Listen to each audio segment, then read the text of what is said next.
Today's episode is brought to you by Positively Productive Systems, whose mission is to be the antidote to your stress and to provide compassionate productivity resources and coaching that help you heal and achieve. Be sure to check out both free and paid resources at positivelyproductive.com/resources.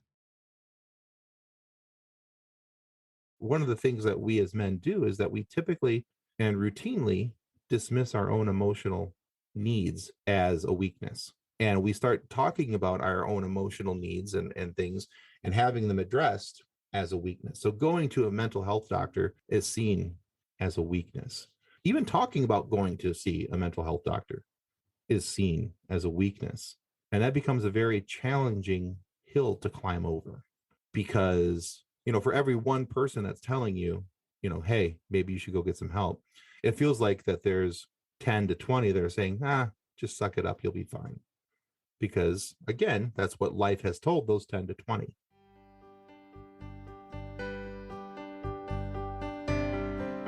You're listening to the Positively Living podcast. I'm your host, Lisa Zawrotny, founder of Positively Productive Systems and a coach certified in time and stress management, helping clients make space for what matters most in their lives. Join me each episode and we'll talk about decluttering, stress management, habits, personalized productivity, gratitude, and so much more. I understand the overwhelm of life because I'm a wife, mom to kids and cats, and a former caregiver. I'm here to help you choose what's right for you so you can do less, live more, and breathe easier. Sound good? Let's get to it.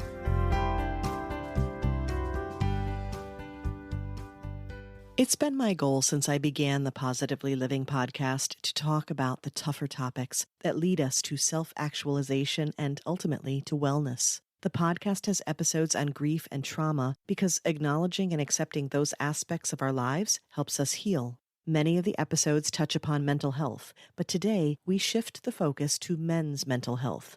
Whether you're a man navigating the complex mental health perceptions of society, or you know a man whom you'd like to support, this episode is for you, and I strongly encourage you to share it and keep the conversation going.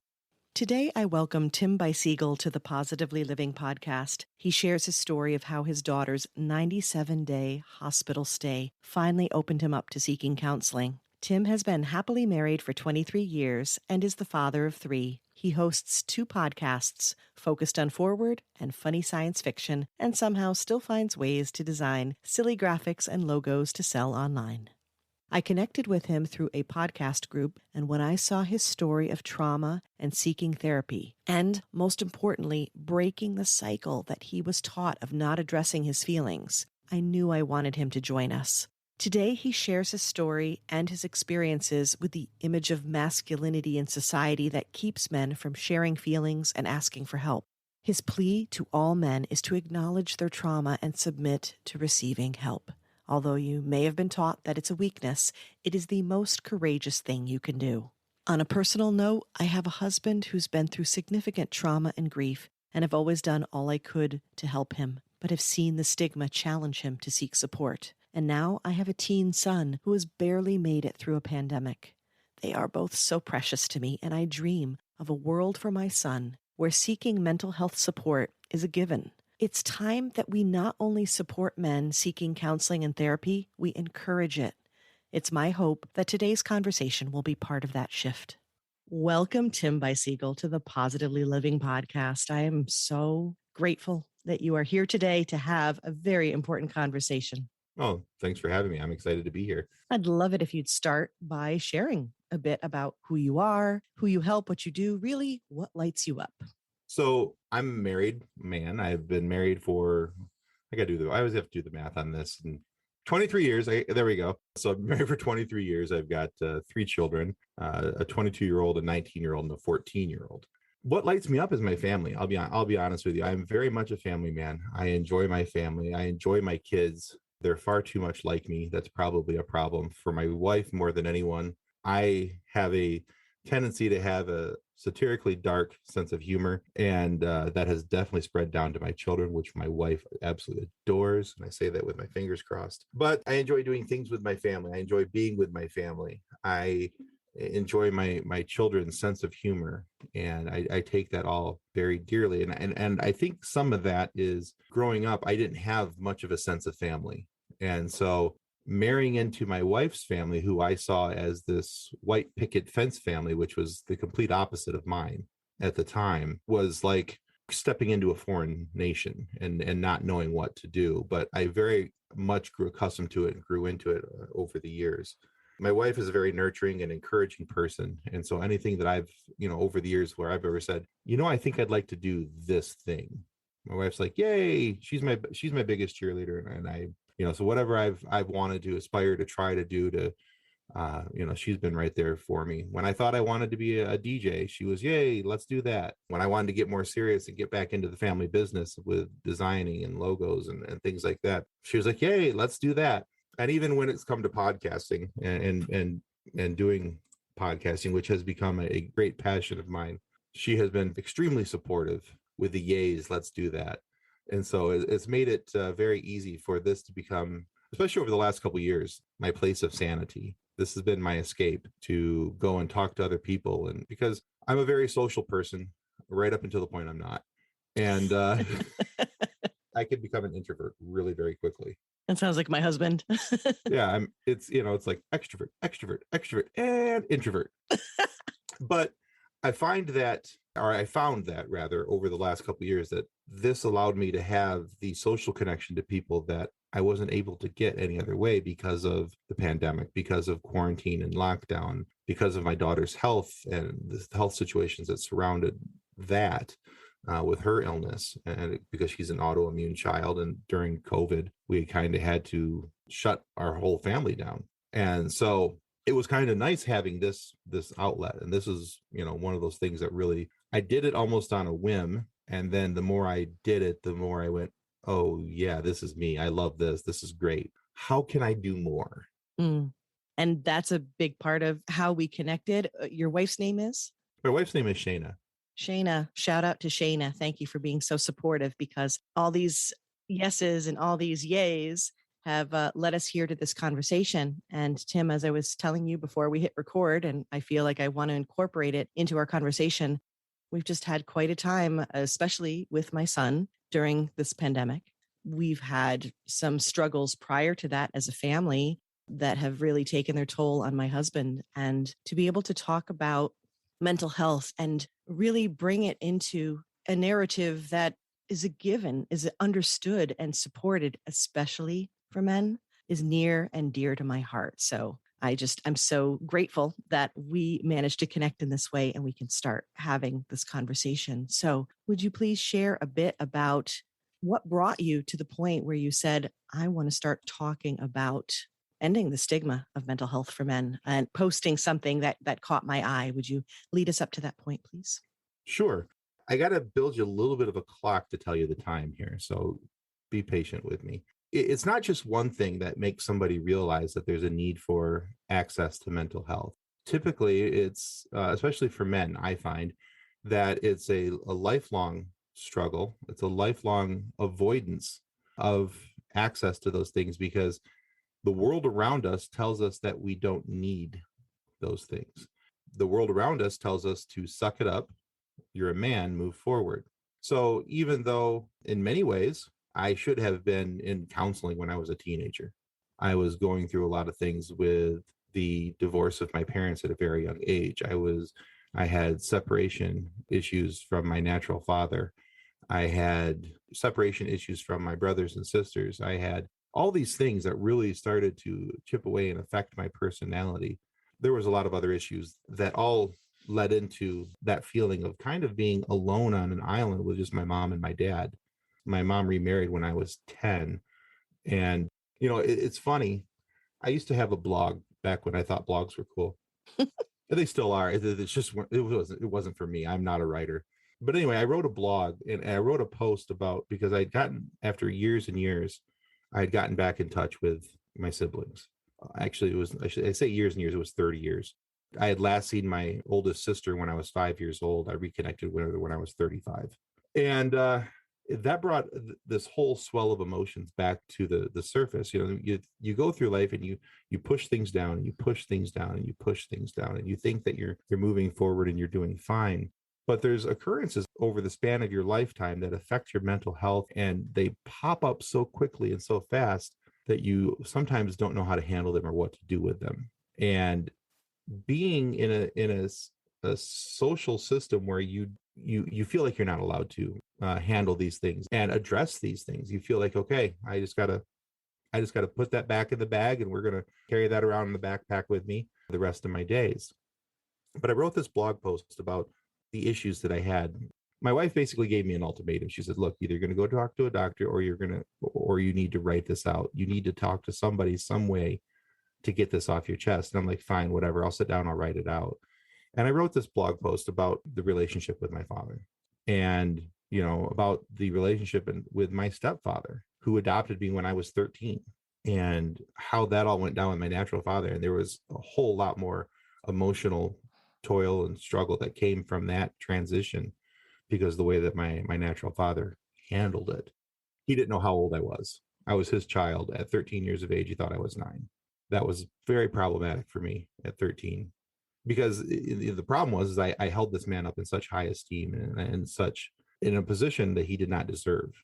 But, I glorified him for all these years. Fast forward a few years till about 19 years old, I reached back out to him because I still had his phone number. I wanted to get in touch with my siblings, and he told me no, that wasn't allowed. I was no longer a member of that family. Mm. Again, that opened up some wounds, and I closed those back down. In my 30s, I had a lot of health struggles. I had a heart issue, and I had to learn again how to deal with life and a change of pace and a change of lifestyle. But I didn't talk to anybody about the emotional and mental struggles that I was going through, because I went from working 60 plus hours a week at a very well paying job to sitting on my chair in the living room. I couldn't walk from one side of the house to the other without being absolutely just exhausted because of the heart issues I was having. And so I had to learn again how to handle the social stigma of being a stay-at-home dad. Mm. Because I had family members, even though they did not intend to, kind of like, oh, isn't that your wife's job to stay home? Isn't that? And although they didn't intend to, it chips away at your psyche. It chips away at this image of masculinity that you've built up into your head, and you think that I have to be these things because this is what the social norms are around me. I'm not providing for my family. Clearly, I'm not a good husband. I'm not a good father. I'm not, doing all these other things. So clearly there's an issue with me. And so I took that very personally, because again, my family is where my life is at. That's the center of my world. And so, my wife and I had to have a lot of talks, and it got to a point where, I'd been doing it for 10 years, and I decided to stay home. My oldest son had some emotional issues his junior year in high school. And so we homeschooled him for a while. And I stood back and I looked and said, well, if I had not been a stay-at-home father, what would have happened with my son? Mm. Would I have been able to be there for him? So that was the kind of like the affirmation that I needed for a while to keep myself going. Fast forward a few years to 2019. This is very much the Cliff Notes version of the story. In 2019, my daughter was diagnosed with Guillain-Barré syndrome, which is an autoimmune disease that affects the central nervous system of the body. And she was hospitalized for 97 days. As a parent for somebody who's a child who's in the hospital, especially an extended stay, there's an extreme feeling of helplessness. I mean, you can't do anything other than you've brought them to the hospital. You've done your bit. Now you're trusting in people who are much smarter than you about things that you don't understand to help you and to save your child. And that's an extreme feeling of helplessness. She was in the hospital 97 days, in the ICU for 33 of those days. She was paralyzed from the neck down, had a breathing tube, a feeding tube. She had to have emergency lung surgery. She now, although she's much better now, she still only has about 1.25 functioning lungs. There's a lot of reasons for concern for her moving forward. But I watched my child almost die twice. And that was a very emotional and mentally destroying thing, to know that there was nothing I could do. So when we came out of the hospital, my head was very much, I like to use the expression, a bag of cats, a bag of wet cats. Very unhappy, very frustrated, very with a heightened sense of PTSD, because we'd gone through all this emotional and mental trauma. And not having an outlet for it, because for 97 days, my wife and I didn't talk about us, and we didn't talk about how we were going to deal with the situation. It was, we use the moniker, we're going to focus on moving forward. And we said that all throughout my heart procedure era and everything that was going on. Well, we can't do anything about that. So we're just going to focus on moving forward. And so that was the mantra that kind of got us through her hospital stay. But when we came out, it was hard to visualize moving forward. It was hard to figure out what the next step was, because in the hospital each day we had a schedule. This is what we were going to do. At 9 a.m. she was going to do this, 10 a.m. These were the things that we were going to do to move forward, to make her better. And when we got home, it was, we're going to have breakfast eventually. There was not that same schedule. There was not that same sense of being and belonging and needing to do these things. And it was hard to wrap my head around that. And then on top of that, I had one night, and one of the times when we almost lost her, I saw it as a nightmare every night for about 6 weeks straight. I had the same reoccurring nightmare. I couldn't sleep. I was a shell of myself. I was already on anti-anxiety medicines, but I had to go to the doctor, and I went to the doctor, and I said, okay, can we dial these up a little bit? I don't think they're popping these things like candy. I don't really think they're working. And that was the first little quasi attempt at trying to reach out for something. But because even he suggested, you think you need somebody to talk? No, I'm fine. Just dial up the meds. I'll be okay. Mm-hmm. Because it's not wrong in our social norms. As a man, we don't see it as wrong to go to the doctor per se. If you got something wrong, go to the doctor, get it fixed. Like taking your car to the mechanic, you get it fixed, you move along, everything's fine. But when we start talking about mental health, we can't make that same analogy for some reason.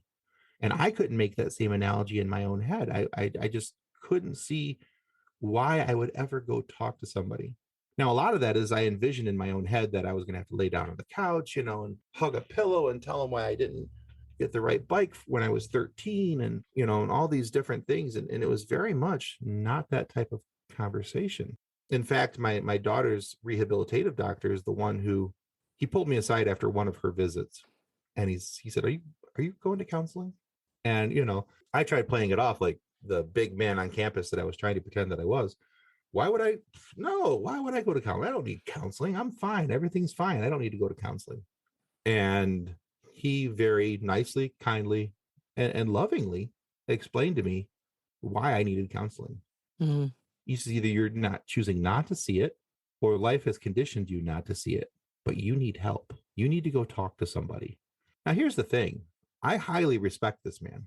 I mean, like, highly respect this man. If it weren't for him, I have no qualms saying, if it weren't for him, my daughter would not be alive. He has a depth of knowledge that I wish that I could become close to understanding. So when somebody that you highly respect, and this is going to sound horribly wrong, but as another man comes to you and says, you need help, you need to go talk to somebody, it makes you, as a man, stand up and listen a little bit. Now, it's not that I wasn't listening when my wife said, do you think you want to go talk to a counselor? It wasn't that I didn't respect her, or I didn't respect her opinion, or that I don't love her or love the way that she cares for our family. I can't explain it, but it was different. Because it was somebody, I think it was because it was somebody from the outside saying, you need to go talk to somebody. You've experienced trauma. And I was like, no, I didn't. My daughter did. She was the one in the hospital. The thing that he had to help me understand, and that I've come to understand since then, is one of the things that we as men do is that we typically and routinely dismiss our own emotional needs as a weakness. And we start talking about our own emotional needs and things, and having them addressed as a weakness. So going to a mental health doctor is seen as a weakness. Even talking about going to see a mental health doctor is seen as a weakness. And that becomes a very challenging hill to climb over, because, for every one person that's telling you, hey, maybe you should go get some help, it feels like that there's 10 to 20 that are saying, just suck it up, you'll be fine. Because again, that's what life has told those 10 to 20. There's so much in here. Okay, so because you said you have dark humor, and my family does as well, and every time my son comes up with something funny and dark, he's like, it's genetics, Mom. So Exactly. I'm feeling you on this. I'm immediately thinking of the meme out there that has the dog sitting at the table and there's fire everywhere all around him. And he's saying, it's fine. It's fine. It's fine. It's fine. It's fine. Yeah. Right? And that's honestly, that's pretty much a man's perspective about life. It could be burning down around us mentally. You could be burning down around you. Like, it's fine. I'll make this work. I can pull it out. I can make this happen. I was reflecting on what might be the difference in the conversations that we have and even in the medical industry, but it was so important to get your perspective, directly from the source. And one of the things that I spotted that I suspect is part of it is whenever we're having these conversations, surrounding mental health, it seems like there's this general overarching thing in society of wanting to talk to those who are vulnerable. And for whatever reason, we're passing off this idea that men aren't vulnerable or maybe aren't supposed to be vulnerable. I feel like there's something in there. What do you think? No, I think that's absolutely true. If you think about you go just a couple generations back, there was the saying, well, men were men. It meant that men weren't vulnerable. It meant that they didn't show their emotions. It meant that they didn't feel the need to connect with the people, places, things around them that meant something that mattered to them. And if you did do those things, you were considered to be a little bit less than a man. I mean, that's only a couple generations back. You think about even like the era around World War II and forward. Those men at that time coming back from war weren't able to talk about the horrors that they had seen because it wasn't the manly thing to do. When people came back from Vietnam, it wasn't the manly thing to do to talk about the things that they had seen or the wars that they had participated in, the loss of life that they had seen firsthand. None of those things are natural for a human to see, but, they were expected just to deal with it and to move on. Yeah, it's totally a thing that where we look at men and go as a society and we say, well, yeah, he's a guy, so he should be able to move forward.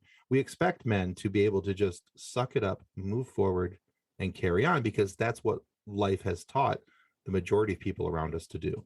For some reason, I was thinking of one of my favorite miniseries, Band of Brothers, and I was so grateful that that was created. I'm biased because I think it's an incredible production, and we've watched it as a family, and it's allowed us to have these conversations and talk about with my family, like what it must have been like for these men coming back, and for them to also express some of it within their interviews in the series, and actually have the conversation and say, what kind of effect must that have on how you live and interact when you come back from that? And, I grew up with a dad who fought in World War II.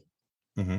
And I don't think we had enough conversation around it. You're absolutely right. There was this idea of pushing it to the side. And I think in general in society, we're like, yeah, let's just push that to the side. And that is how we stuff down our feelings and then stuff down food after our feelings or drink alcohol or have whatever maladaptive coping skills or mechanisms, if you will, that we have come from that pushing it aside and stuffing it down. So again, that's why I really wanted this conversation. But what do you see as a way that we can shift this? Well, doing what we're doing right now. Like anything else, when you have something that goes against the social norms, the social constructs that we see around us, when it's something that's healthy, when it's something that's good for the population, the more that you can talk about it, the more it becomes acceptable, the more it becomes normal, the more it's going to have the stigma from it removed. There's another show that I really enjoy. It's called Ending the Stigma.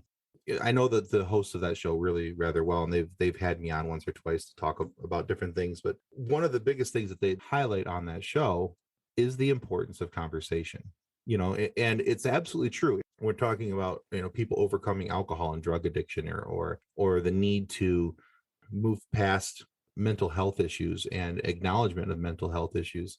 How do we do that? Well, we do it by conversation, by making people feel accepted and welcomed in the conversation, not being gatekept and locked outside. So you have this whole generation of men who feel that they're on the outside looking in, and so we accept them, we move them inside the gate by having the conversations, by opening that door and saying, here's where the conversation is, this is what we want to talk about.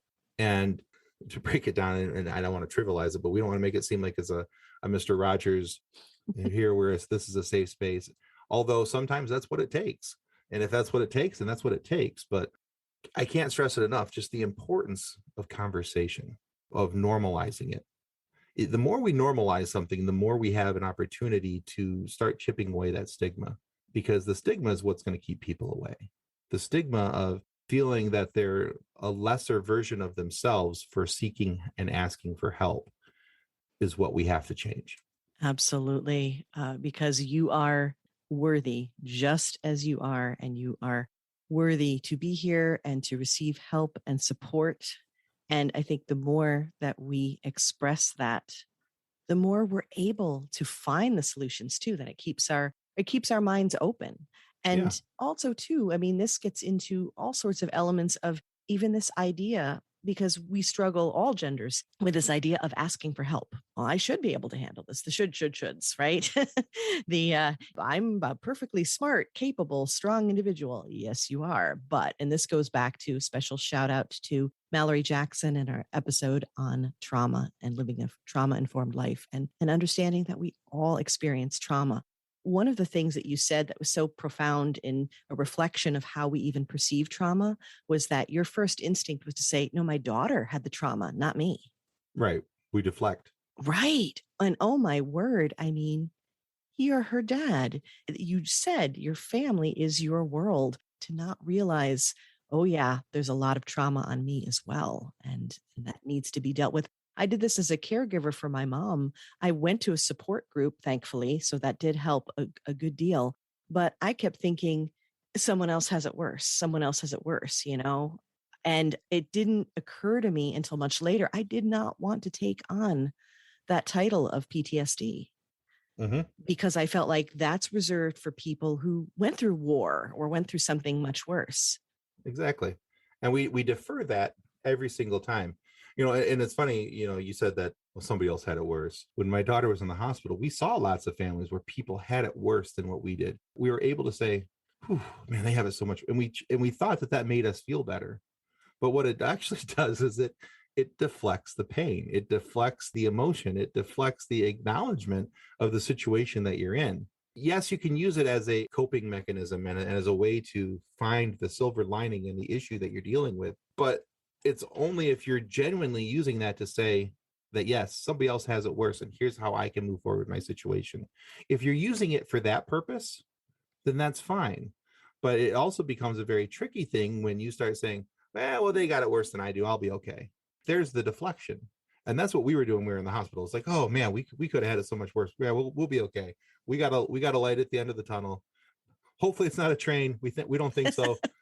But just learning the difference between the acceptance and acknowledgement of what you're dealing with and what a deflection and technique is a very important step in anything that you're doing. Yeah, this is such a good distinction of the deflection where it becomes potentially toxic for you versus this idea of having perspective. When you have perspective on something, that can be a technique that can help you get into gratitude. You know, we're grateful for this one small success, this one small moment. We're grateful for another day. You can be devastated and grateful at the same time. And it is a beautiful way to heal. But you're absolutely right. Going a little too far with well, okay, I have such perspective that they have it so much worse, and I should be fine. And again, I put the should in there for a reason, right? Because we're always shoulding on ourselves. And it's that idea that we don't get to. Tim's going to need a moment.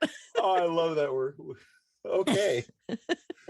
I'm writing that down. You're taking that with you today. Yes, I am packing that up in my pocket. Enjoy. So given that, it's like, it's that both and it's that they have it worse. So I do have this perspective, and I'm grateful for where I am and being able to make it through. And I am also hurting, and I need to acknowledge that.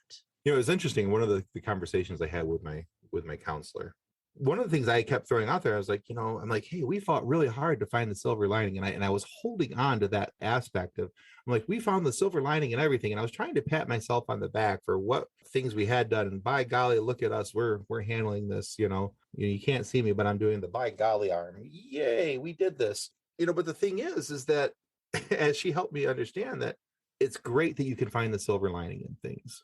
Finding the silver lining is absolutely essential. It's important to where if you get, handed a crap sandwich by life, trying to figure out how to pick it up and negotiate it is important. And you find the silver lining that, hey, I can grab this edge, I can grab this edge, I can move forward. But sometimes when we're doing that, as we try to search for the silver lining, we're not really trying to find a silver lining. We're trying to find a way for us to be able to deflect and navigate the pain. We're trying to find a way to make it seem less than what it is. And we do that by trying to, well, I found the silver lining, so this is going to be okay. And this is where the awesome saying that you just brought into my life, we should ourselves. God, I love that. That's when all that starts to really take effect, because when her and I were talking about it, I would say, well, we, this happened, but yeah, we did this, but okay, so you found this, and that's where the gratitude angle comes in. What about that thing that you found made you appreciate it? And sometimes trying to analyze the things that you've gone through and break them down into their component parts so that you can say, I realize that this added to my mental health because of this or this, is sometimes kind of tricky, because again, even though now you've submitted to the fact that and I do use the word submit, because as a man, you have to allow yourself to get to a point when you submit yourself to this, because, submission is always seen as a negative thing, by the way. And I just want to address this real quick. Submission in our life is seen as a negative thing. If you're submissive to something, or you've submitted yourself to something, people automatically see that as a weakness, and that you're not having enough internal strength to take care of yourself or move forward for yourself, when really that's not the case. If you can submit to something and allow that to take control and do things for you, that's an inner strength where you can say, I need this outside influence to act upon me, to help me, to direct me, to guide me. And you submit to the direction they provide. That's a strength on your behalf, because you're allowing someone else, something else, to help you navigate these troubled waters that you're already in. That's one of the first things that as a man you have to acknowledge, is that I have to be willing to submit. And, most men become very manly at that point. And, well, I'm a man, and I'm not going to submit to anybody, and nobody's going to tell me what to do. And you have to get past that. The thing is that there's no magic potion, spell, pill that's going to help you get to the point where you accept the fact that somebody else needs to be able to have impact and direction in your life.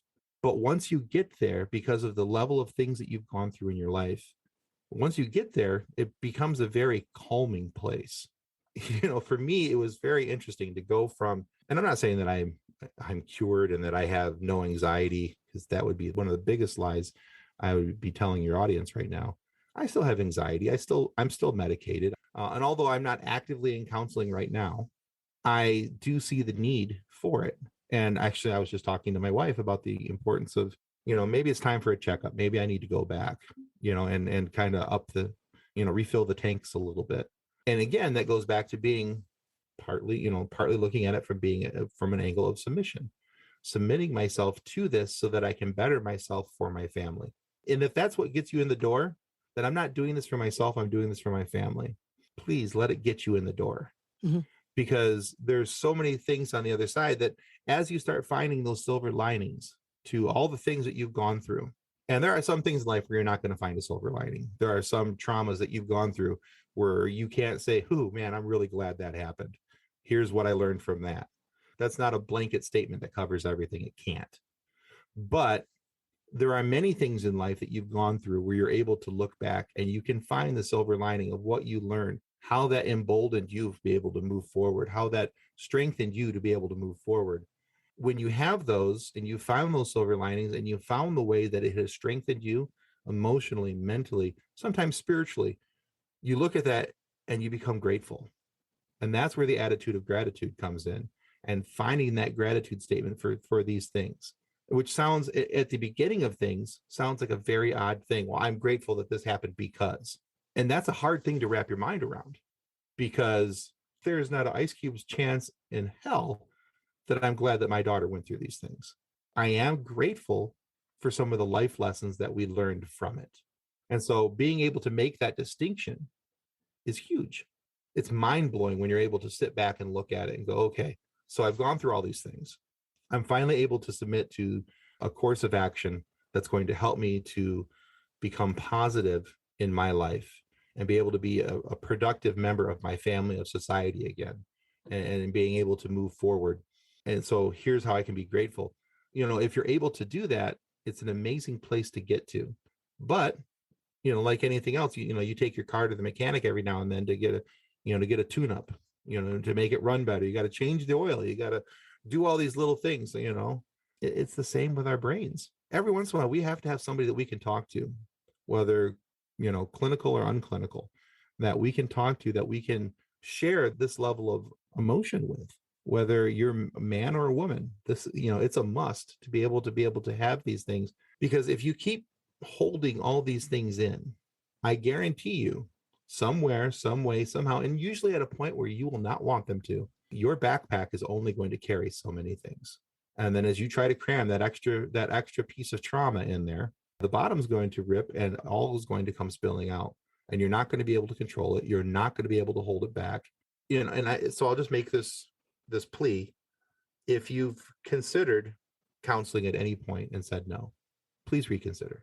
If you have gone through some level of trauma, and even if you don't think it was necessarily really trauma because somebody else had it worse, or it could have been so much worse, or all these things, please go seek help.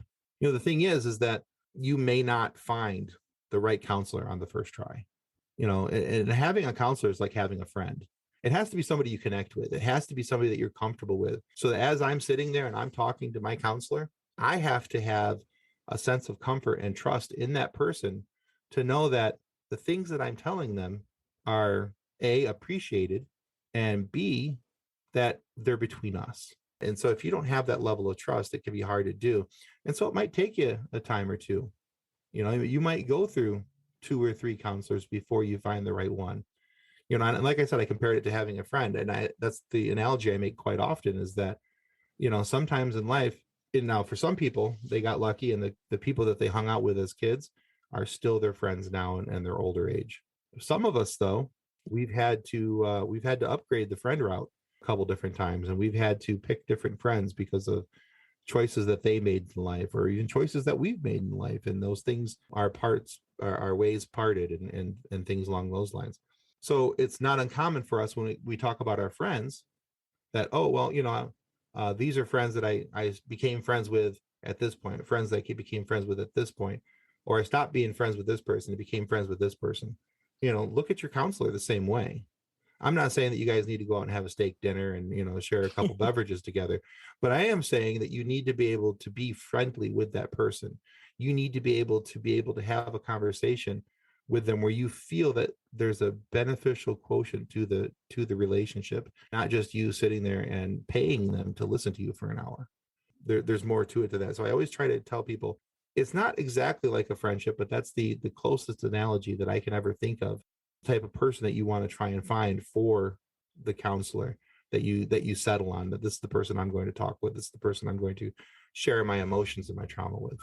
Right. And I think that's an important distinction. And I think overall, our conversation here today is encouraging you to have conversations, to start talking. That's the action we can take today, is to have these conversations, to share this conversation, to talk about what we talked about, and then take those steps. Have one conversation and the next and the next. The first can be with a friend, and it can be with a loved one, and then it can be with someone who is a professional. Yeah, absolutely. Just keep having those conversations. I think that's a beautiful place for us to wrap up. Yeah, excellent. With that in mind, I'd love for you to mention real quick those podcasts of yours and where we can stay connected to you and have conversations with you, or at least one way. Throughout of all this, what was birthed was a show called Focused on Forward, where I talk to people who are overcoming traumas and trials in their life. And the thing about the show is that I try not to focus on the negative of what they've gone through. We talk about it, we highlight it, we don't ignore it, but what we focus on is how they're moving forward with life, what they're doing now to help better themselves, better their family, better their community around them. And so we've had some really inspiring stories of people who have dealt with so many different things. But that's called Focused on Forward. We're getting too close to the end of what I'm calling season 2. And we'll be going on a little bit of a break, take a little bit of a hiatus from that one. But that's you can find that on any of your favorite audio podcast destinations. You can find it on YouTube as well. I do a live show every Friday night for Focused on Forward, though, from YouTube.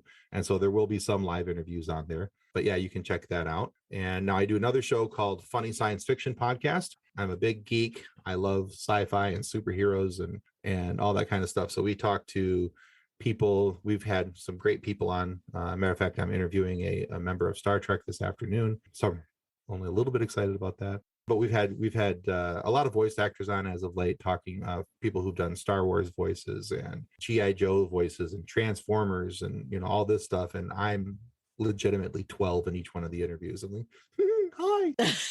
So, but that's funny. That's funny science fiction. You can find funny science fiction again on any of your favorite podcast destinations and also YouTube. That is a video interview, so you can watch the people that we're talking to as we talk to them about their careers and what they've done and all those other kinds of things. It's a very family friendly show.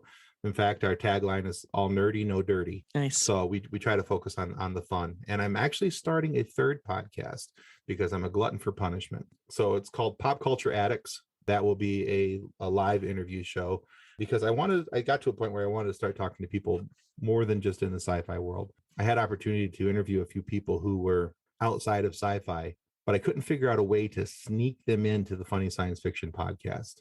And I was like, I don't want to pass up this opportunity to talk to them. So I started Pop Culture Addicts, and my first interview for that show actually starts next week. So that will be up and coming. We're just kind of getting that off the ground. And I mean, we literally just got the logo done yesterday. I figured I finished that off, but it's very much in its birthing stages right now. But so it's going to take a little bit to get that up off the ground. But you can find Pop Culture Addicts on Twitter and Instagram at PCA Pod Show. Funny Science Fiction is at Funny Sci-Fi for Twitter and Instagram. And on Twitter for Focused on Forward, it's at Podcast FOF. And of course, if you just search them on Facebook, you'll find all three of those titles. Right. And I will be sure to have the links in the show notes to the podcast to make it easy for you to find as well. Okay. So given that, let's do a fun rapid wrap up. Are you ready, Tim? Oh boy, let's do it. All right. So answer me this, Mr. Wanted to be a DJ.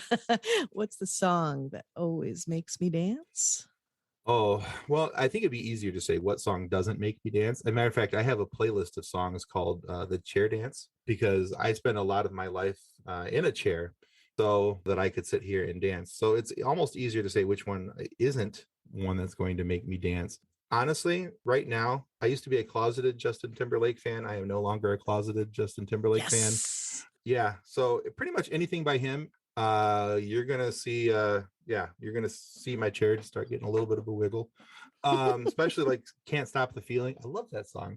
I know, I was totally thinking that. So I'm going to choose that one for you. That's fine. Since you had a big selection. And that is going on the Positively Living Podcast Guest Dance Playlist, Volume 2. So right there. All right. How about a quote or mantra I share all the time is? It doesn't matter how you fall. It matters that you got up. There you go. And how about a resource book or app that makes my life easier? Honestly, Google Calendar. So I used to use a Calendly link, but I didn't really like Calendly. And because I have so many different calendars, it didn't integrate well with all of them. For this podcast and that podcast and this. So we have a family calendar. I have a personal calendar. I have my wife's personal calendar. All these things are linked to my phone. And so if it wasn't for Google Calendar, I would be lost in this world. Thank God for Google Calendar. So true. Shout out to Google Calendar. Okay. And last, but definitely not least, what or whom are you grateful for today, Tim? Well, I will say that I'm grateful for this. I'm grateful for being a guest on your podcast. And the reason is I will take any opportunity I have to be able to talk about moving forward in life positively. And so if I can help even one person per conversation, if one person listens to this episode and they're able to take anything that I said in my multitude of ramblings and take that and do something positive with it, then I am thrilled. And so, yeah, I'll say that being a guest on your podcast is the thing that I'm most appreciative for today. Thank you so much. And I am most certainly grateful for you. So I want to thank you, Tim, for shining your light in this world and for sharing it with us today. Well, thank you for having me.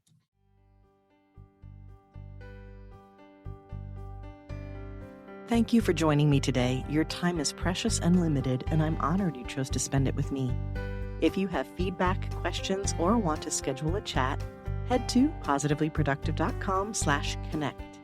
And if you are looking for any of the resources referenced on the podcast, from books to products to training and more, go to positivelyproductive.com/resources.